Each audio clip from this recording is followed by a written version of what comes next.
California, Brentwood to be exact, via ABC News.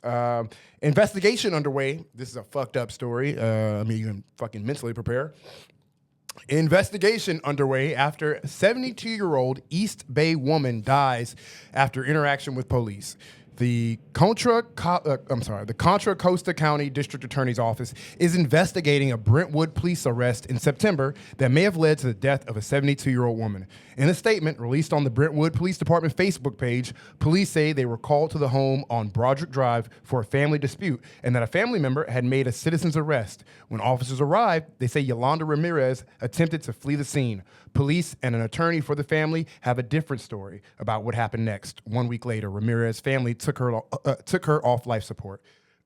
Yolanda Ramirez, 72, was a wife, a mother, and a grandmother. Loving, kind, warm, said her son, Rich Ramirez. Ramirez says on September 26th, Yolanda went to her brother's home to pick him up for a medical appointment. One of the witnesses heard, "Hey, Ruben, this is Yolanda," said Ramirez. Brentwood police say a family member called them to the home for a dispute. One of the witnesses saw my mom handcuffed on her knees. They were looking through her purse, looking through the car, searching the car, said Ramirez. According to a claim filed by Melissa Nold, an attorney the family hired, an officer believed to be Police Officers Association President Aaron Peachman violently struck Yolanda Ramirez's head on the window of the patrol car and possibly slammed her legs in the car door before leaving her unattended. Within minutes, an ambulance arrived and multiple police officers and EMTs carried Ramirez out of the car, covered in vomit and appearing to be unconscious.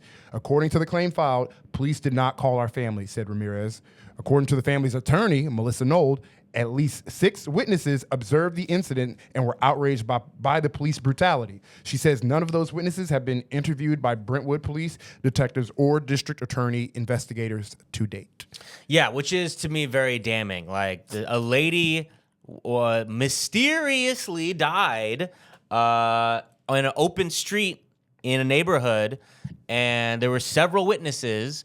And this type of if we know anything about what police work is supposed to be, they would be interviewing those witnesses. No stone what unturned. happened? What happened to this lady? Yeah. But police are doing none of that. Yeah, because they know they would get the answers they don't want us to hear. The cops smashed her head, a 72-year-old woman. Yeah. So it's interesting trying to piece this story together based on different reports. But so apparently what had happened was, so it started out as a family dispute. So this lady, I want to get her name right, Yolanda Ramirez, 72 years old, showed up at her sister's home saying that she's taking like their brother to a doctor appointment. And that started a dispute. For whatever reason, the sister was saying like, no, like, what are you talking about? We don't know really what was happening there, but it ended with Yolanda getting very angry and like banging on the door. So she called 911. Cops come and they try to talk to them separately. And at a certain point, they decide to handcuff Yolanda, again, 72-year-old lady. And there's the interesting thing about this, like what me and you constantly talk about on this podcast, is the new level of a surveillance state that we're in right now. And that has come from like private surveillance. The fact that you can have a camera outside your house means everyone has a camera. Every business has a camera outside their house. We're all being recorded constantly. And so that's how they were able to put together this interaction with Yolanda and the police. Not because of the police's body cam footage. They haven't released that. But all of these neighbors were able to record pieces of it from their houses. Damn. And so you don't really see, it's hard to really make out what's going on, of course, because it's from a distance and it's there's no sound. But you don't really see like Yolanda like trying to run away or trying to attack a cop. But next thing you know, she's being handcuffed. They take her down to another part of the street to like book her, like put her in the car. And a neighbor was describing like this struggle with this lady where multiple cops had to like violently throw her in the car. That's where you assume she hit her head. So a couple things there off top. It's just like how the need for violence against a 72-year-old lady, because again, it's like, even if she's being annoying, even if she's not cooperating right away, at what point are we supposed to believe that you feel that you're under threat, that you feel you're in some sort of a danger where it needs to be this sort of violent situation where we got to manhandle this old lady, throw her in the back of the car, multiple cops?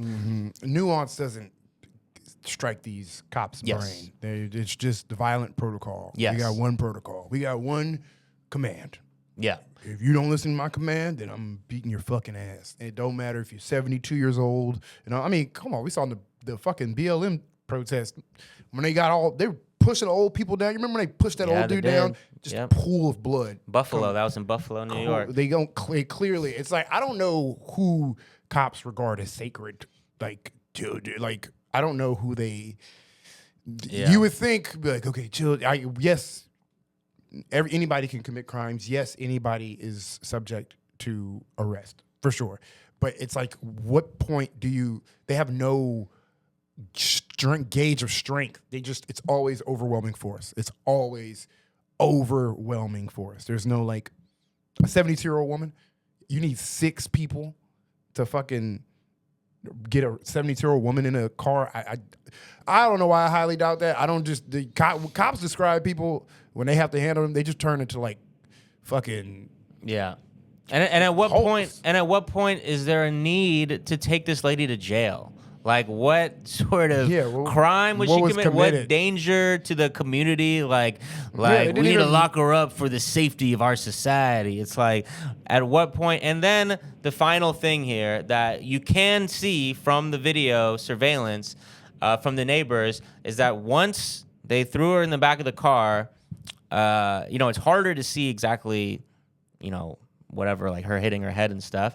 But you see them violently put her in the car. But then what you do clearly see is they leave her unattended for like 45 minutes. Mm-hmm. So again, not really seeming to have the welfare of the community in mind, especially a 72-year-old lady you just manhandled. And so they found her at that point. She needed to go to the hospital. And then they eventually took her off life support. So. They arrested the mail lady by my house on fucking, like, what's today? Say Sunday. Fucking, they arrested the mail lady on Tuesday. What the fuck? That's what I said. I was like, what the fuck? I was working on my computer and I just could hear a bunch of commotion. It was late at night too. I don't know what was going on. Why this mail lady was delivering mail at fucking 8 p.m. But I went outside and I went on my balcony to look down.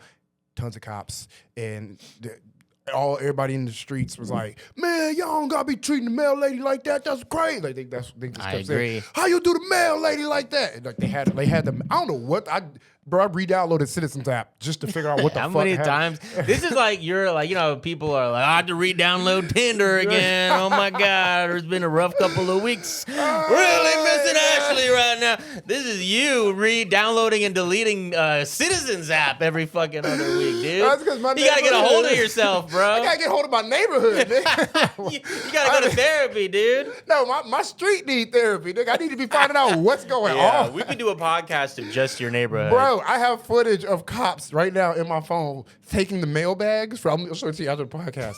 Just taking the mail bags and putting them in their police cruiser. What? Yes. What? Like all 6, and they're all like, man, everybody else, how you gonna do that? Like they had her like six cops tied up and just threw her in, like, straight up, like, what are those bands they use for fucking, when they tie you up? They just had her all... The zip tie? In a zip tie, and, like, threw her in the back of the car. The mail, like, and I just thought, it wasn't funny because it was really violent, but just, obviously, you hear somebody go, man, don't do the mail lady like that. In a vacuum, that was funny, but the situation was fucking not. It was, and then I was like, it really is the mail lady. Anyway, I say all that to say, they don't give a fuck. It's just the range of people I've seen them assault.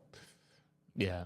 72-year-olds, male ladies, it don't matter. If once they get you in their grasp, they just they fuck you. It's like Mambo number 5, dude. A little bit of Monica, a little bit of Erica.